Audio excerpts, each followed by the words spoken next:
Hi there, everybody. I hope everything's going well with all of you and that you're having a good weekend or, well, week or whatever that you're doing, and hopefully good because you're thinking about it, but we'll talk about that in a few minutes.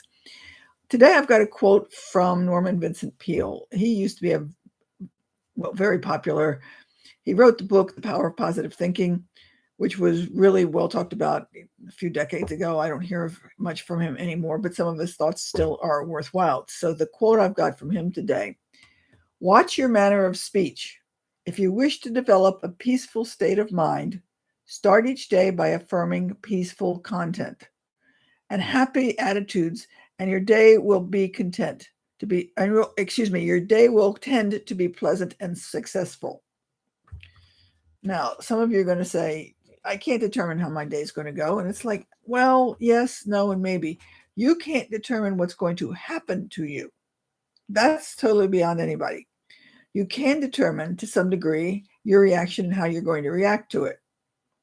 So I've got, in a sense, an analogy that's not going to fit everybody, but go with me because I think you can follow this. So in a sense, I was thinking about this, and think about being a parent, and you've got a child that for whatever reason is old enough to be cognizant and do things, but for some obscure reason has to stay with you, so that you more or less go through the whole day together. You could do this with a spouse, but that seems a little bit more outlandish, the idea that you'd have to be together for the whole entire day, which usually doesn't work, but a kid is more likely to be. That's possible. So let's just suppose, for the sake of argument, and I know this is not going to happen, but just follow me on this line of thought, that you and the child get up in the morning, and let's just say you live in an area in which you're having some degree of drought. And so you get up in the morning and you hear it rain. You can be grateful because you're getting some rain and you know that it's necessary for what your area is. The child could be upset because the child wants to go outside and play and realizes that he or she is going to have, let's just say she, is going to have to be in the house at least for a little while. So you get up, same cues, the same issues, the same stimulus, but you start out the day with two different attitudes. Okay? So that what you've got is then you're starting to think about things that you're being a little grateful that it's actually raining because you're getting some water. Maybe your lawn's getting watered and you don't have to water it. And your child is a little more upset because it's going to have to be in the house with you all day or some such thing like that. And then as you go through the rest of the day and different things happen, you react to those circumstances in different ways. Now, if you start your day, as Norman Vincent Peale would say, with a good outlook, you're more likely to notice and react to everything else with a more positive outlook because you started out that way. I mean, if you just get up, if you've ever thought about getting up when it was a good day, maybe if you married the day of your wedding or the day you graduated from high school or the day you got a promotion, that there was a day that you knew that was going to be good, pretty much everything else got, in a sense, included into that aura and made everything look good. Does that make sense?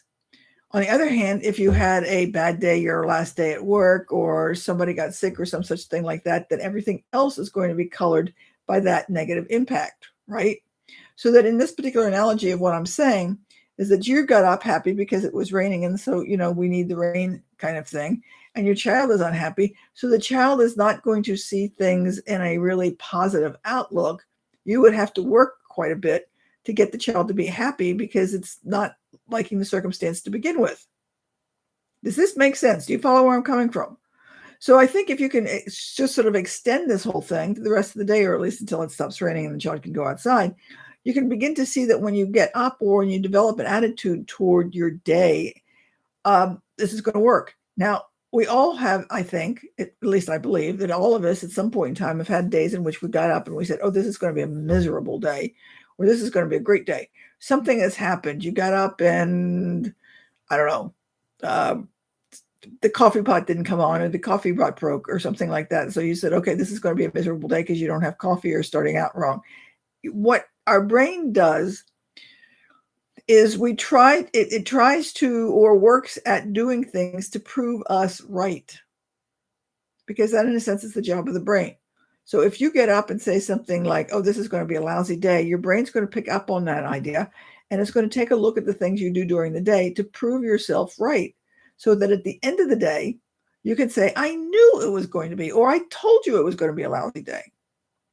But what's happening is you're tending to look at things with a negative impact because you want to be able to say, see, that didn't go right, because you're picking those things up and you're remembering those things. The things that go well, you ignore.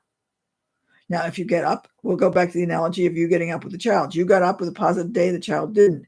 So you could get up with an idea of, oh, this is going to be a great day. And you're going to take a look at things that are going to be great, except maybe you've got a grumpy child, but the day still goes well. The child is looking at it, oh, this is going to be a lousy day because it's raining, blah, blah, blah. I'm going to be stuck with mom, dad, whatever. And so everything's going to be tinged toward that degree. So if you're trying to get your child to be cheerful and get involved in something positive, like a game or something like that, it's going to I don't want to do this. Have you ever tried to, do that?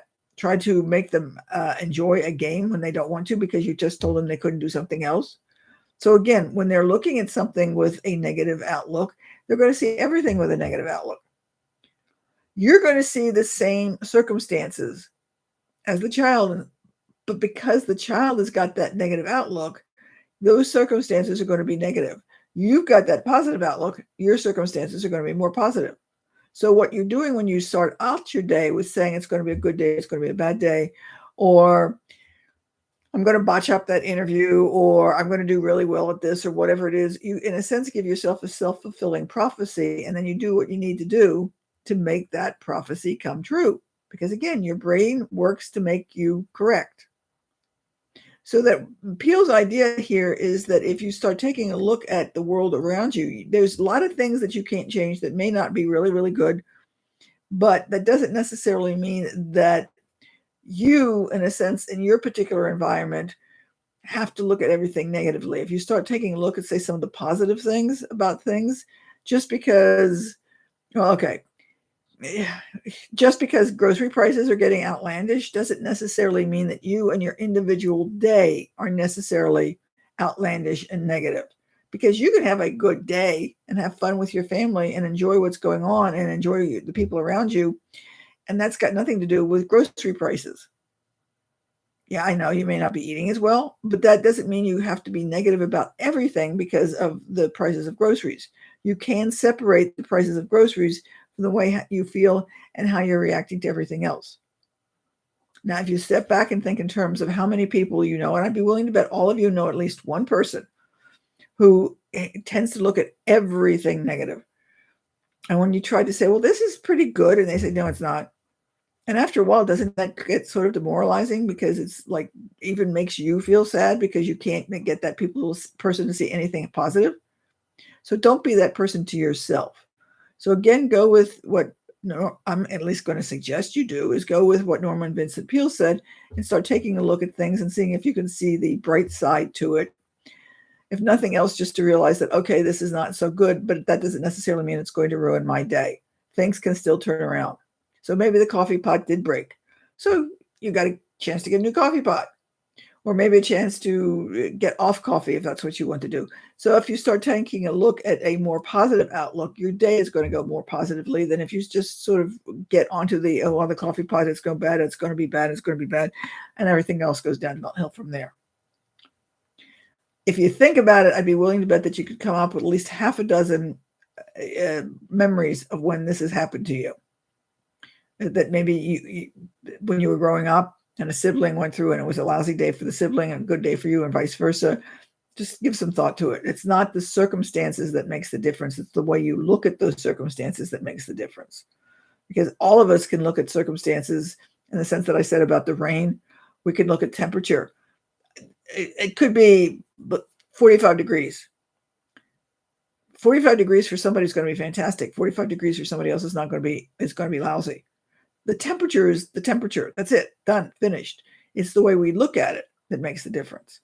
Okay? So I hope this was helpful. I hope it gave you something to think about. And again, if you pass it along and let other people know about it, and give me some comments if you thought it was helpful. I really would like to know if some of my comments are helping you, or if there's something that you'd like me to chat about. I really would appreciate some of that kind of feedback. So you have a good day. Have a good day. And we will chat with you later. Bye.